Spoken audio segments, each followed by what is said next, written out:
জিন্দালাশ দি horror ওয়ার্ল্ডের আজকের এপিসোডে যারা যুক্ত হয়েছেন বা পরবর্তীতে হবেন, সকলকে জানাই স্বাগতম। আশা করি আপনারা সবাই ভালো আছেন এবং আপনাদের সাথে ঘটে যাওয়া কাঙ্ক্ষিত অনাকাঙ্ক্ষিত প্যারানর্মাল ঘটনাগুলি চাইলে আপনি আমাদের সাথে শেয়ার করতে পারেন। আপনার পরিবারের সাথে ঘটে যাওয়া অথবা আপনার পাড়া প্রতিবেশীর সাথে ঘটে যাওয়া অথবা আপনার এলাকাতে ঘটে যাওয়া সত্য ভয়ের ঘটনাগুলি আপনি আমাদের সাথে শেয়ার করতে পারেন এবং জিন্দালাশ দি হরর ওয়ার্ল্ড @gmail.com এই ইমেলে আপনার ঘটনাটি ইমেল করে পাঠাতে পারেন অথবা আমাদের হোয়াটসঅ্যাপ নাম্বারেও আপনি আপনার ঘটনা লিখে অথবা রেকর্ড করে উভয়ভাবেই পাঠাতে পারেন। আজকে আমি আপনাদের সাথে যেই ঘটনাটি শেয়ার করব এটি একটি পরি রিলেটেড ঘটনা। এই ঘটনাটি আমাদেরকে পাঠিয়েছেন রংপুর মধুপুর থেকে কালাম চাচা।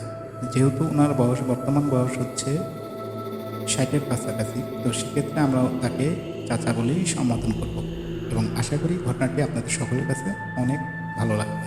কালাম চাচা একজন কাঠমিস্ত্রি। তিনি বর্তমানে এই পেশার সাথেই জড়িত আছেন এবং তিনি বিভিন্ন সময় বিভিন্ন এলাকাতে যান এবং ওখানে থেকে উনি এই কাজগুলি করেন। উনি মূলত বাসা বাড়িতে যেমন দরজা, জানালা, ফার্নিচার এগুলিরই তৈরির কাজ করেন। 1991 সালে উনি ওনার গ্রামের থেকে কয়েকটা গ্রাম পরে উনি একটি কাজের অর্ডার পান এবং তিনি সেখানে চলে যান কাজ করার জন্য।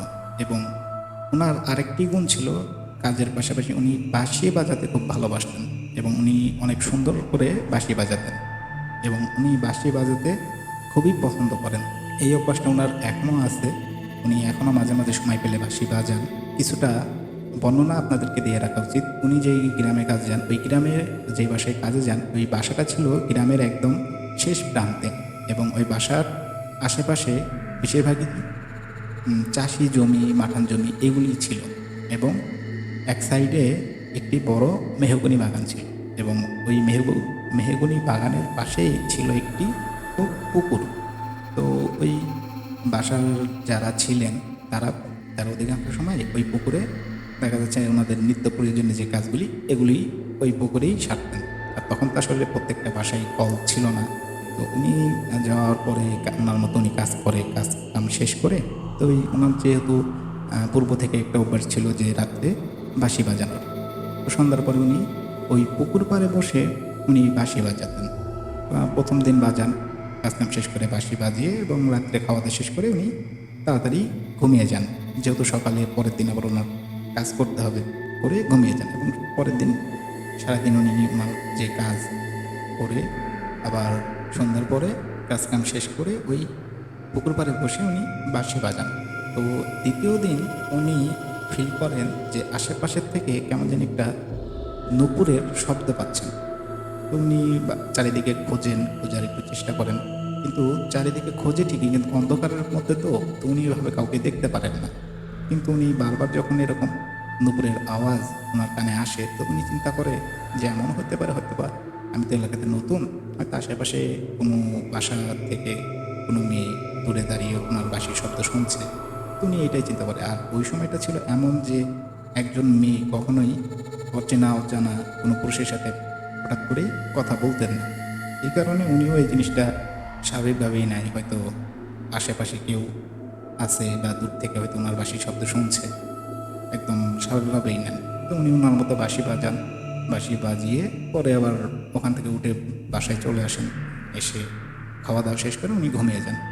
তো 3-4 দিন পরে উনি একদিন সন্ধ্যার পরে ওখানে যান বাঁশি হাতে করে, কিন্তু উনি আর বাঁশি বাজান না। উনি বাঁশি না বাজিয়ে ওখানে চুপচাপ বসে থাকেন। তো ওনার আসলে ওই সময়টা ইচ্ছাও করছিল না যে বাঁশি বাজায়। উনি বাঁশি না বাজিয়ে ওইখানে ওইভাবেই বসে থাকেন। উনি ওখানে বসে আছেন, তো উনি দূর থেকে আজকে স্পষ্ট শুনলেন যে হ্যাঁ, নুপুর পাই দিয়ে কে যেন হাঁটছে। তো উনি অন্যান্য দিনের মতো উনি আজকেও চারিদিকে খোঁজে যে কোন দিক থেকে বাঁশি নুপুরের শব্দ আসছে। উনি এই জিনিসটা আজকে খুঁজে, কিন্তু উনি শুরুতে দেখতে না পেলেও কিছুক্ষণ পরে এক নির্দিষ্ট একদিকে উনি তাকান, যে দিক থেকে আসলে নুপুরের শব্দটা উনি শুনছিলেন। তো ওই দিকে যখন তাকিয়ে থাকে, তাকানোর কিছুক্ষণ পরে দেখে যে হ্যাঁ, আস্তে আস্তে একটা কিছু দৃশ্যমান হচ্ছে। তো উনি ভালো করে লক্ষ্য করে দেখে যে আসলে ওখান থেকে একটা মেয়ে আসতেছে এবং তার পায়ে এই নুপুর এবং ওই শব্দটাই উনি এতক্ষণ ধরে পাচ্ছিলেন। এবং যতটা আস্তে আস্তে সামনের দিকে দৃশ্যমান হয় উনি অপলকভাবে ওই মেয়েটির দিকে তাকিয়ে থাকেন এবং উনি খেয়াল করেন যে এই মেয়েটি আসলে অনেক সুন্দরী। মানে উনি নিজে থেকেই ফিল করে যে উনি একটি মোহের মধ্যে পড়ে গেছেন, যে কোনোভাবে উনি নজর সরাতে পারছেন না। উনি এক দৃষ্টিতে ওইভাবে তাকিয়ে থাকেন মেয়েটার দিকে এবং মেয়েটি আস্তে আস্তে হেঁটে ওনার সামনে আসে এবং যখন ওনার সামনে আসে এসে একটা সালাম দেয়। তো যখন সালাম দিছে তখন উনি আচমকা মানে সালামটি কানে শোনেন, শোনার পরেই ততক্ষণে ওনার গোড়টা ভাঙে। তো উনি স্বাভাবিকভাবেই প্রথমে আমতামতা করার পরে উনি সালামের উত্তর দেয়, দিয়ে জিজ্ঞেস করে যে ওয়ালাইকুম আসসালাম, আপনি কে? তো তখন ওই মেয়েটি কালাম চাচাকে বলে যে আসলে আমি হচ্ছে এখানে বেড়াতে আসছি। ওইখানকার একটা বাসার ঠিকানা বলে, একজনের নাম বলে যে আমি অমুকের বাসার মেহমান, আমি আজকে কয়দিন এখানে আসছি, কিন্তু আপনার যে বাঁশির শব্দ এটি আসলে আমার অনেক ভালো লাগে, এই জন্য আমি মাঝে মাঝে এসে আপনার যখন বাঁশি বাজান তখন আমি আপনার বাঁশির শব্দটা শুনি। তো এটা শোনার পরে কালাম চাচা সান্ত্বনামূলক একটা হাসি দেন এবং তো তখনই মেয়েটি আবার দ্বিতীয়বার জিজ্ঞেস করে যে আসলে আপনি আজকে বাঁশি কেন বাজাচ্ছেন না? আপনি তো প্রতিনিয়ত এই টাইমে এখানে বাঁশি বাজান, তো আজকে আপনি কেন বাঁশি বাজাচ্ছেন না? তখন হচ্ছে মেয়েটি রিকোয়েস্ট করে যে আসলে আপনার বাঁশি শোনার জন্য তো আমি আসি, আপনি প্লিজ একটু বাঁশি আজকে বাজান। তো এটারই একটা পর্যায়ে, আর যেহেতু একটি মেয়ে এত সুন্দর করে বলতেছে তো উনি এটা শোনেন এবং উনি আবার বাঁশি বাজানো শুরু করেন। তো এইভাবে কিছুক্ষণ বাঁশি বাজান। তো তো অন্য দিনের তুলনায় উনি ওই দিন একটু বেশি সময় ধরেই বাঁশি বাজান। তো বাঁশি বাজানোর এক পর্যায়ে যখন উনি বাঁশি বাজানো শেষ করেন তো তখন আবার ওই মেয়েটির কাছ থেকে বিদায় নেয়। তখন মেয়েটির কাছ থেকে বিদায় নিয়ে কালাম চাচা বাসায় চলে আসেন। এসে খাওয়া দাওয়া করেন রাত্রে, শেষ করে উনি এবং উনি ওই দিনকে আসলে কেন জানি ঘুমাইতে পারছিলেন না, যে এত সুন্দর একটি মেয়ে, মানে উনি অকল্পনীয়, উনি কখনো চিন্তাও করেন না যে মানুষ এত সুন্দর হয়।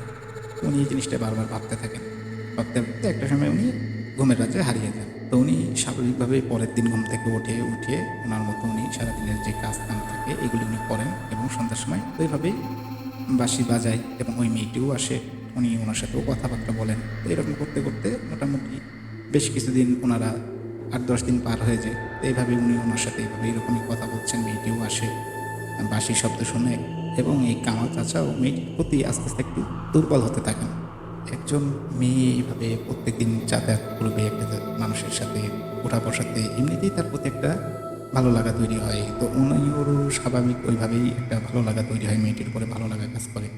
তো ওনারও কেমন জানি মানে উনিও প্রত্যেকদিন অপেক্ষা করতেন যে কাজ কাম শেষ করে কখন সন্ধ্যা হবে এবং কখন তার সাথে দেখা করবেন, এবং সারাদিনই উনি এই বিষয়টা নিয়েই ভাবতেন, ওই মেয়েটির কথাই ভাবতেন। এভাবেই কাজকাম করছেন, সারাদিন কাজকাম করে এবং সন্ধ্যা হলেই উনি ওই ঠিক পুকুর পাড়ে যেয়ে বাঁশি বাজানো শুরু করেন এবং মেয়েটির সাথে প্রত্যেকদিন বাঁশি বাজাবেন এবং গল্প করবেন। তো এরম করতে করতে ওনারও মোটামুটি কাজকাম অনেকটা শেষ পর্যায়ে চলে আসে। উনি যেদিনকে কাজকাম শেষ হবে উনি চলে আসবেন তার আগের দিন এখানে যান, অপেক্ষা করেন, কিন্তু মেয়েটি ওই দিনকে আর আসে না। তো মেয়েটি যখন না আসে উনি মন খারাপ করে অনেক রাত পর্যন্ত ওখানে ছিলেন, তারপরে উনি বাসায় চলে আসেন মন খারাপ করে। তো এসে উনি খাওয়া দাওয়া করেন, করে ঘুমিয়ে যান। তো সকালে মোটামুটি কিছু কাজ ছিল যেগুলো শেষ হয়ে যায় খুব দ্রুতই। তো কাজকাম শেষ করে উনি পরবর্তীতে বাসায় চলে আসেন এবং উনি মেয়েটি যে ঠিকানাটা বলে, তো কালাম চাচা আসার আগে ওইখানেও যান যে মেয়েটি বের হয় কিনা বা ওনার সাথে দেখা করা যায় কিনা। এই জন্য উনি ওই বাসার সামনে যে অনেকবার পায়চারি করেন, কিন্তু আসলে কাউকে যে ডাকবেন এই সাহসটা উনি পান না। আর কে কী বলবে, যেহেতু একটা মেয়ে, তাকে তার এইভাবে হঠাৎ করে যে একজনকে ডাকা যায় না। উনিও কিছুক্ষণ অপেক্ষা করেন, কিন্তু উনি দেখেন যে না, আসলে মেয়েটি এখানে নাই। উনিও যেহেতু দেখা করতে পারেননি, তো উনিও মনে খারাপ করে উনি ওনার বাসায় চলে আসেন, ওনার গ্রামে চলে আসেন, ওনার বাসায় চলে আসেন। সারাদিন অবশ্য এইটাই ভাবেন যে হয়তো আসলে কপাল খারাপ, আমি মেয়েটার সাথে দেখা করতে পারলাম না, বা ওর যে বাসার ঠিকানা সেটাও নিয়ে আসতে পারলাম না। তো আসলে ওনার এটা নিয়ে খুবই মন খারাপ থাকে, উনি খুবই মন খারাপ করে থাকেন সারাদিন। তা উনি এইটা ভাবতে ভাবতেই সারাদিন পার করেন, রাত্রে খাওয়া দাওয়া করেন, খাওয়া দাওয়া শেষ করে উনি ঘুমাতে যান। উনি যখন ঘুমাতে যান তো ওনার বাসায় আবার হচ্ছে দাদি এবং ওনার 2 বোন থাকতো, একটাতে বাবা মা আর একটাতে উনি থাকতেন। তো উনি যখন রাত্রে খাওয়া দাওয়া শেষ করে ওনার মতো ঘুমাতে যান, ঘুমিয়ে যান, তো ঘুমের কিছুক্ষণ পরে উনি স্বপ্নে দেখেন যে ওই মেয়েটি ওনার সামনে অনেক রাগী একটা লুক নিয়ে দাঁড়িয়ে আছে। তো উনি ওরকম দেখেন, দেখার পরে বলে, আপনি কি রেগে আছেন? তো যখন মেয়েটি এই কথা জিজ্ঞেস করে যে আপনি কেন চলে আসলেন, আপনি আমাকে কিছু না জানিয়ে আপনি কেন চলে আসলেন, তখন কালাম চাচা স্বাভাবিকভাবে বলে, আসলে আমি তো আপনার জন্য গতদিন অপেক্ষা করছিলাম, আপনি তো ওই দিন আসেননি। আর আপনি যেহেতু আসেননি এই জন্য আমি আপনাকে জানাতে পারিনি যে আমি কাজ শেষ হয়ে গেছে, আমি এখান থেকে চলে যাব। এবং আমি যখন ওখান থেকে আসি তার আগেও আপনি যেই বাসার ঠিকানা বলছেন আমি ওই বাসার সামনে ছিলাম, অনেকটা সময় আপনার জন্য অপেক্ষা করছিলাম, কিন্তু আপনাকে আমি কোনোভাবেই দেখতে পারিনি। এবং আমি যেহেতু ওই এলাকাতে নতুন, তা আমি চাইলে তার আমি আপনাকে ডাকতে পারতাম না। এই জন্য আপনার সাথে আসলে আমার কোনোভাবেই যোগাযোগ করা সম্ভব হয়নি, এই জন্য আমি বাসায় চলে আসছি। তো এইভাবে যখন চাচা মেয়েটিকে বলে, তখন মেয়েটি, তো আপনাদেরকে অবশ্য আরেকটি কথা বলা হয়নি, মেয়েটির নাম ছিল হচ্ছে রাবেয়া। ওই রাবেয়া যখন সব কিছু শোনে যে আসলে উনি ওনার জন্য ওয়েট করছে, তো তখন ওনার রাগটা একটু কম হয়। তো উনি বলে যে ঠিক আছে, আমি আপনার সাথে আজকে আর বেশিক্ষণ কথা বলতে পারবো না, আমার কাজ আছে, আমি আজকে চলে যাচ্ছি, তো কালকে আমি আপনার সাথে এই সময় দেখা করব। এবং এইটি বলে তখন রাবেয়া যখন চলে যায়, চলে যাওয়ার সাথে সাথে এই কামাল চাচার ঘুম ভেঙে যায় এবং উনি উঠে বসেন। উঠে বসে উনি প্রথমে চিন্তা করেন যে হয়তো আমি সারাদিন এই রাবেয়াকে নিয়ে এত চিন্তা করছি, হয়তো এই কারণেই আমি স্বপ্ন দেখছি। কিন্তু উনি এর মধ্যে একটা জিনিস খেয়াল করেন যে এই মেয়েটি যখনই রাবেয়া তার আশেপাশে থাকতো, তিনি একটা অদ্ভুত মিষ্টি একটা গন্ধ পেতেন। এই জিনিসটা উনি ফিল করেন। তো উনি এটাই ভাবে যে কী ব্যাপার, যদি এটা আমার স্বপ্নই হবে তাহলে আমি কেন এই সেন্টটা পাচ্ছি, এই গন্ধটা পাচ্ছি? যদি এটা স্বপ্নই হবে তাহলে এই গন্ধটা আমি কেন পাচ্ছি? তো উনি এটা নিয়ে বেশ কিছুক্ষণ ভাবেন এবং তারপরে উনি যেটি সব থেকে বেশি হয় সেটা হচ্ছে ওই মেয়েটির সাথে যে দেখা হয়েছে, এটা ভেবেই উনি আবার মুখে হাসি নিয়ে আবার শুয়ে পড়েন, ঘুমিয়ে যান। এবং পরের দিন উনি যখন ঘুম থেকে ওঠে, তো ওঠার পরে মানে ওনার দাদি আবার এই কালাম চাচাকে ডাক দেয়। তো ডাক দিয়ে বলে যে রাত্রে আমি তোর রুম থেকে সুন্দর একটা গ্রান পাইলাম, এই গ্রানটা কিসের? তো কালাম চাচা তখন বলে যে আমার রুম থেকে তুমি কিসের গ্রান পাইছো? ওই আমার রুম থেকে তো এমন কোনো গ্রান নাই, আমি তো, তুমি তো জানো যে আমি কোনো গ্রান ব্যবহার করি না। তখন কালাম চাচার যে দাদি, তো উনি ভাবে হয়তো বা ওনারও মনের ভুল, যেহেতু বয়স হচ্ছে হয়তো উনিও ভুল কিছু অনুভব করছেন। তো এটা ভেবে উনিও আর কিছু বলেন না, কালাম চাচাও আর কিছু বলেন না। এবং কালাম চাচাও একটা জিনিস খেয়াল করে যে তাই তো, উনি হঠাৎ করে এই জিনিসটাই ভাবে যে আমি এতদিন ধরে যেটা ভাবছি যে এটি একটি মেয়ে, কিন্তু আসলে কি উনি মেয়ে না উনি পরী? এটাই উনি আসলে ভাবেন। তো ওনার কাছে হচ্ছে কি যে পরী হলেও উনি চিন্তা করেন যে পরী হলেও তো আমার কোনো সমস্যা না, যেহেতু আমি তাকে পছন্দ করি এবং সে তো আমার কোনো ক্ষতি করেনি এই পর্যন্ত, এবং তার সাথে সময় কাটাতে তার খুব ভালোই লাগে। তো সেক্ষেত্রে সেও চিন্তা করে যে সে যদি পরীও হয় তাহলেও তার কোনো সমস্যা নাই। তো উনি খাওয়া দাওয়া শেষ করে উনি ঘুমান। চোখ বন্ধ করার কিছুক্ষণের মধ্যেই তার রাবিয়া যখন এসে সালাম দেয়, কালাম চাচা উঠে বসে। ওই ঘুমের মধ্যেই উনি করছেন যে উঠে বসছেন। তো বসার পরে তখন কালাম চাচা ওনাকে সরাসরি একটা কথা জিজ্ঞাসা করে যে আমি যে যেটা ভাবছি তুমি কি আসলে কি তাই? তখন স্বাভাবিকভাবেই রাবিয়া উত্তর দেয় যে হ্যাঁ, তুমি যেটা ভাবছো আমি সেটাই। তো সাথে এটাও বলে যে তোমার কি আমাকে দেখে ভয় লাগছে এখন? হয় না, আমি তো তোমাকে দেখে ভয় পাই না। আসলে তুমি যখন আমার পাশে থাকো তখন আমার খুব ভালো লাগে এটা নিয়ে। কালাম চাচার সাথে এটাও বলে যে আসলে আমি তোমাকে পছন্দ করি, এই জন্য আমি তোমাকে ভয় পাই না, তুমি তো আমার কোনো ক্ষতি করো নাই। তো তখন ওই রাবেয়াও বলে যে আসলে আমিও তোমাকে শুরু থেকেই পছন্দ করি। এবং তখন উনি বলে, আমার সাথে প্রথম দিন যেদিনকে তুমি বাঁশি বাজাও, ওই দিন আমার সাথে আমার কিছু বান্ধবীরাও ছিল। তো ওরাও ছিল দেখে আমি আর প্রথম দিন তোমার ওখানে আসিনি, তো ওদের সাথেই ঘুরে আবার চলে গেছিলাম। কিন্তু দ্বিতীয় দিন আমি একা একা আসি, এসে দেখি যে তুমি ওইভাবে বাঁশি বাজাচ্ছ, এই জন্য আমি ওখানে অনেকক্ষণ ছিলাম, তোমার বাঁশি বাজানো শুনতাম। এভাবেই আমি মাঝে মাঝে তোমার সামনে না এসে তোমার আশেপাশে থাকতাম, যে তুমি বাঁশি বাজালে আমি সেটা শুনতাম, আমার খুব ভালো লাগতো। তো যখন রাবেয়া পড়ি এত কিছু বলে, তখন এটা শুনে কালাম চাচা অনেক বেশ খুশি হয় এবং তিনি মনে মনে ভাবেন যে মানুষের মুখে সারা জীবন উনি শুনে আসছেন যে এরকম পরিতে ভালোবাসে, সংসার করে, এটা সেটা। তেমনি এগুলো শুনতে শুনতে ওনারও খুব ভালো লাগতো ছোটো থেকে, এবং দীর্ঘ বেশ কয়েকদিন ওই মেয়েটির সাথে এভাবে কথা বলে। কিন্তু এইটা করে হয় কি, ওনার যে দাদি, উনি মাঝে মাঝে এই কালাম চাচাকে জিজ্ঞেস করে, কিরে তোর রুম থেকে মাঝে মাঝে সুন্দর একটা মিষ্টি ঘ্রাণ কেন আসে? প্রতিবারের মতোই এই কালাম চাচা এই জিনিসটাকে আসলে কাউকে বুঝতে না দিয়ে উনি এই জিনিসটাকে গোপন করে এবং সবাইকে বলে যে না, এরকম কিছুই তো হচ্ছে না, এটা হয়তো তোমাদের মনের ভুল। এইভাবেই সবসময় এড়িয়ে যেত। আর কালাম চাচার দাদি যে এটাকে সন্দেহ করেন, কালাম চাচার মধ্যেও কিছু লক্ষণ খেয়াল করেন। তো ওনার যেহেতু আগের মানুষ, তো উনি এটা বুঝতে পারেন যে হ্যাঁ, হয়তো আমার নাতির সাথে এমন কিছু হচ্ছে যেটা ওনার নাতি আসলে বলছে না, স্বীকার করছে না। তো উনি কী করেন, আস্তে আস্তে খোঁজ লাগানো শুরু করেন গ্রামের মধ্যে যে ভালো কোনো কবিরাজ, ওঝা এগুলো পাওয়া যায় কি। একটি সন্ধান ওনারা পান এবং ওখানে চলে যান। তো ওখানে যাওয়ার পরে একটি কবিরাজকে কাছে যখন সব কিছু বলে, ওই কবিরাজ একদিন সময় চান, বলে ঠিক আছে, আপনি আমাকে একদিন সময় দেন, আমি আপনাকে জেনে তারপরে সব জানাবো। এবং দাদি ওই দিনের মতো ওই কবিরাজের কাছ থেকে বাসায় চলে আসেন এবং পরের দিন যখন যান ওই কবিরাজ, তখন ওনাকে এই কালাম চাচার সাথে ঘটে যাওয়া সকল ঘটনা উনি ওনার জিনের মাধ্যমে সংগ্রহ করেন। করে তখন এই দাদিকে সব কিছু উনি যখন কবিরাজ বলে যে এরকম আপনার নাতির সাথে একটা জিন আছে, আপনার নাতির সাথে এরকম উনি যখন অমুক গ্রামে কাজে গেছিল, তো ওখান থেকে একটি মেয়ে পরি, মানে একটি মেয়ে জিন ওনার পিছু নেয় এবং সেই থেকে এই পর্যন্ত ওনার সাথেই আছে। এবং মেয়েটি খারাপ কোনো জিন না, ভালো গোত্রেরই একটি জিন। তো তারপরেও ওনার দাদি বলে যে না, এগুলো আসলে সাথে থাকা ভালো না, এটাকে দূরে রাখার জন্য যা করা লাগে আপনি সেটি করেন। তো তখন ওই কবিরাজ এই দাদিকে দুইটা তাবিজ দেয়। মানে বালিশের মধ্যে একটি তাবিজ দিতে বলেন আর একটি তাবিজ কালাম চাচার হাতে বেঁধে দিতে বলেন। তো দাদিও আসে, বাসায় এসে কালাম চাচার হাতে একটি তাবিজ বেঁধে দেয় এবং বালিশের মধ্যে আরেকটি তাবিজ রেখে দেয়। যদিও কালাম চাচা শুরুতে তাবিজগুলি পড়তে চাচ্ছিলেন না, কারণ উনি এই তাবিজ পড়াটা পছন্দ করতেন না। তো উনি আসলে কোনোভাবেই রাজি হচ্ছিলেন না, কিন্তু দাদির জেদের কাছে উনি একটা সময় আর কিছু বলতে পারেন না এবং তার আম্মাও অনেক রাগারাগি করে। তো পরবর্তীতে উনি তাবিজ হাতে বেঁধে নেন এবং আরেকটি তাবিজ ওনার দাদি ওই বালিশের কভারের মধ্যে রেখে দেয়।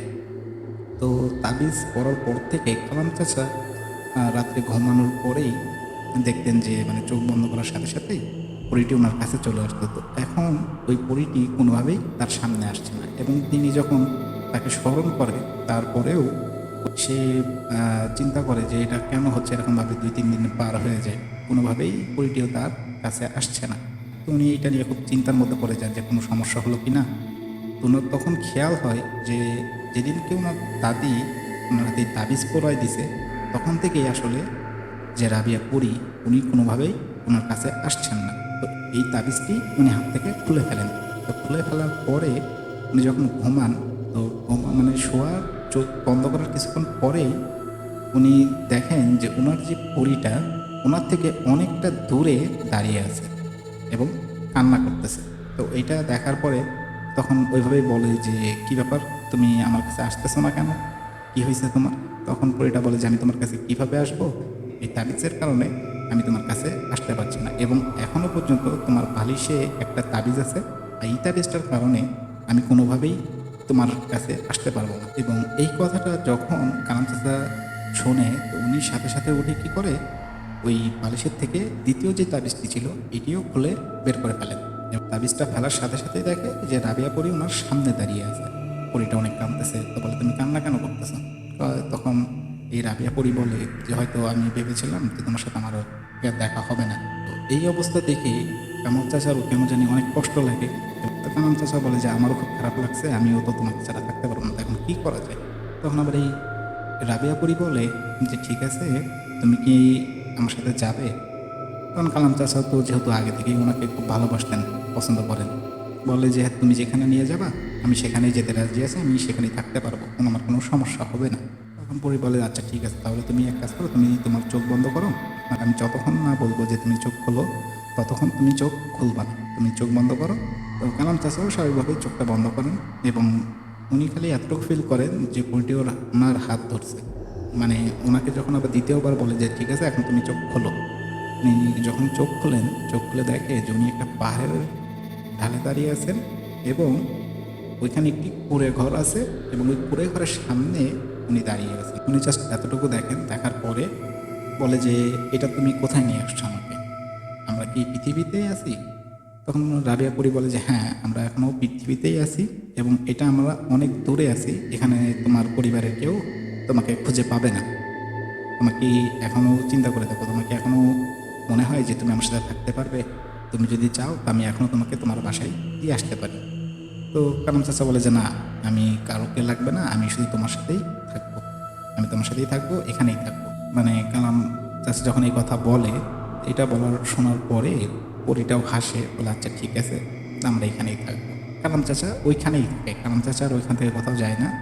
জাস্ট পরীটা যায় কিছুক্ষণের জন্য এবং খাবার-টাবার নিয়ে আসে। এই খাবারটাই আবার কালাম চাচা খায়। তো এইভাবেই যখন ২-৩ দিন পার হয়ে যায়, তো পরীটা এর মধ্যে বিভিন্ন জায়গায় যায়। তো ওই দিনকে উনি লক্ষ্য করেন যে পরীটা বেশ অনেকটা সময় ধরে নেয়। খেয়াল করে যে অনেক সময় হয়ে গেছে। এত সময় অবশ্য পরীটা কখনো নেয় না। খাবার আনতে যায়, খুব দ্রুতই নিয়ে চলে আসে। কিন্তু এইবার মানে অনেক সময় হয়ে যায়, অথচ এই রাবেয়া পরী ওখানে আর উপস্থিত হয় না। তো এর কিছুক্ষণ পরেই দেখে কি পরীটা ওখানে চলে আসছে এবং সে অন্য দিনের তুলনায় তো অন্যদিন তো অনেক হাসি খুশি থাকে।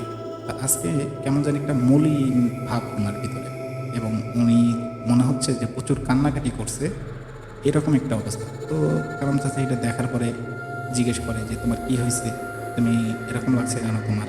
তখন রাবেয়া পরী বলে যে, "আসলে আমি যে তোমাকে এখানে নিয়ে আসছি, তোমার পরিবার একজন কবিরাজের কাছে গেছিল। তো সেই কবিরাজ হচ্ছে আমাদের গোত্রের যে সর্দার, তাকে ডাকেন এবং ডেকে তোমার কথা বলে যে, আমি তোমাকে এরকমভাবে তোমার বাসা থেকে নিয়ে চলে আসছি। আমার যে সর্দার, আমাদের সর্দার খুবই রাগান্বিত এবং আমার যে পরিবার, আমার পরিবারকে সবাইকে ওখানে নিয়ে গেছে এবং ওদেরকে বিচারে দাঁড় করাইছে। দাঁড় করার কারণে এখন তারা সবাই চায় আমি তোমাকে তোমার পরিবারের কাছে ফেরত দিয়ে আসি। তা না হলে পরে আমার এবং আমার যে পরিবার আছে সবারই অনেক সমস্যা হবে। এমনকি আমাদের ওই গোত্র থেকেও বের করে দিতে পারে। এখন আমি কি করব, আমি কিছু বুঝতে পারছি না।" কালাম চাচা যখন এই ঘটনাটা শোনে, তো উনি বলে যে, "আচ্ছা যদি এতই সমস্যা হয় তাহলে পরে এক কাজ করি, এখন আপাতত আমরা আমাদের পরিবারের কাছে যাই, তো পরবর্তীতে না হয় আমরা চিন্তা করে দেখব।" শুরুতে এই কালাম চাচা অবশ্য কোনোভাবেই তার পরিবারের কাছে ফিরত আসতে চাচ্ছিলেন না। রাবেয়ার সাথেই থাকবে এবং সংসার করবে, এটাই তার মূলত নিয়ত ছিল। কিন্তু যখন দেখে যে এরকম পরিটা কান্নাকাটি করছে প্রচুর, মানে ওইটা দেখে আসলে উনি মনটা ওনার খুব নরম হয়ে যায়। তো পরবর্তীতে বলে, "আচ্ছা ঠিক আছে, তাহলে আমাকে আমার পরিবারের কাছে দিয়ে আসো আর তুমি তোমার পরিবারের কাছে যাও। সব ঠিকঠাক করে আমরা আবার একসাথে হব ইনশাল্লাহ।" তখন ওই রাবেয়া পরী আর কিছু না বলে ওনার দিকে একদৃষ্টিতে তাকিয়ে থাকেন এবং চোখের পানি ফেলেন। তো এটা দেখে কালাম চাচা ভাবে হয়তো আমাকে দিয়ে আসবে বাসায়, এই কারণে হয়তো সে কষ্ট পাচ্ছে। তো উনি আর কিছু বলেন না। তখন ওই পরীটি হাতে এক গ্লাস পানি নেয়, নিয়ে বলে, "তুমি এই গ্লাসের পানিটা খাও।" তো চাচা ওই পানিটা স্বাভাবিকভাবে খায়। খাওয়ার কিছুক্ষণ পরে মনে হয় যে ওনার ঘুম আসছে। তো উনি ঘুমিয়ে যান এবং ওনার যখন মানে অনেক চিল্লাচিল্লিতে যখন ওনার ঘুম ভাঙে, উনি ঘুম ভেঙে দেখে যে উনি ওনার বাসার পেছনের সাইডে যে বড় গাছটা, ওই বড়ই গাছের নিচে উনি শুয়ে আছেন। তো ওইখানে ওনার ঘুম ভাঙে। তো উনি ওঠেন, উঠে দেখে যে দুনিয়ার মানুষ, ওনার আম্মু, আব্বু, ওনার দাদি সবাই ওনার আশেপাশে বসে আছে এবং ওনাকে ওখান থেকে উঠিয়ে ওনাদের বাসায় নিয়ে আসে। বাসায় নিয়ে আসার পরে তো উনি ওইখানে একটা জিনিস শুনে অবাক হয় যে উনি কালাম চাচা যখন বাসা থেকে যায়, তখন উনি ধারণা করে যে উনি বড়জোর ২ থেকে ৩ দিন কাটিয়েছেন। ওই পরীর সাথে ২ থেকে ৩ দিন উনি সময় অতিবাহিত করছেন। কিন্তু উনি বাসায় থেকে শোনে যে উনার বাসা থেকে যাওয়ার বয়স ২.৫ মাসের অধিক হয়ে গেছে। আর উনি যখন এই ঘটনাটি শোনে যে উনি বাসা থেকে নিখোঁজ হয়েছে ২.৫ মাসের উপরে, তখন উনি চুমকায় যায়। কয়, "কি বলো? আমি তো গেছি আমার খুব বেশি মনে হইলে পারে যে ২ দিন পার হয়েছে, ৩ দিন হবে না। আর তুমি এরা বলতেছ এরকম ২.৫ মাস চলে গেছে?" তো উনি এটা শুনে মানে ১ম এ বিশ্বাস করতে চান না। তারপরে যখন উনি মানে আয়নাতে যখন মানে ফ্রেশ ট্রেশ হয়, যখন উনি ওনার চেহারা দেখে আয়নাতে, তখন দেখে যে আসলেই তো উনার দাড়ি অনেকটা বড় বড় হয়ে গেছে, হাতের নখটাও অনেক বড় বড় হয়ে গেছে। হ্যাঁ, উনি এইগুলা দেখে তখন বিশ্বাস করে যে আসলেই তো তাহলে পরে আমি ওখানে ২ দিন থাকলাম যেটা মনে হলো সেটা ২.৫ মাস হয়ে গেছে। উনি এটা ভেবে বেশ মানে অবাক হয়ে যান। যদিও উনি ভয় পাননি, কিন্তু উনি প্রচুর অবাক হন এই বিষয়টা নিয়ে যে এতটা সময় চলে গেছে। ২-৩ দিন পার হয়ে যায়। এর মধ্যে হয় কি, ওই যে পরীটা উনার কাছে আর আসে না। হ্যাঁ, পরীটা উনার কাছে আসে না। তা উনি অনেক ডাকেন, কিন্তু এই পরীটা কোনোভাবেই যেন ওনার কাছে আসছে না। উনি এই কারণটা আসলে বুঝতেও পারেন না, এবং এই ২-৩ দিন পরেই ওনার পরিবার থেকে জোর করে ওনার যে মামাতো বোন, এই মামাতো বোনের সাথে জোর করেই বিয়ে ঠিক করেন এবং বিয়ে দিয়েও দেয়। তো উনি শুরুতে বিয়ে করতে চাচ্ছিলেন না, যে না উনি বিয়ে করবেন না। কারণ উনি যেহেতু একজনকে পছন্দ করেন, এই জন্য উনি নিজেও অনেক রাগারাগি করেন বাসায়, অনেক ভাঙচুরও করেন। কিন্তু বাসা থেকে জোর করেই, এক প্রকার জোর করেই ওনাকে ওনার মামাতো বোনের সাথে বিয়ে দিয়ে দেন। ওনার যখন বিয়ে হয়ে যায়, এই বিয়ে হওয়ার পরে ওই শুনতে পান যে ওনারা ১ম যেই কবিরাজের কাছে গেছিল, দ্বিতীয়বার ওখানে যায়। ওই মানে কবিরাজটা সাথেই বলে যে এটা আমার আর এখন আর আমার হাতে নেই, এটা এখন আমার হাতের বাইরে চলে গেছে।